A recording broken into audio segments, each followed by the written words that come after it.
Hello and welcome back to my channel. In today's video, I will show you how to delete your account in Drama app. So let's get started. So here you have to follow this easy step. So first of all, just search for the Drama app. Okay. So make sure you have logged in with your ID.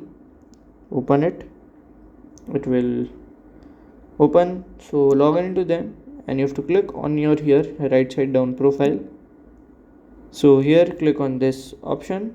So here you have to scroll down last and you have to go to the help section, and from here go to the support, raise the query why you want to delete the account, and they will delete account of your account and it will be done. So by this way you can do it, and if you have any question you can let me know in my comment section.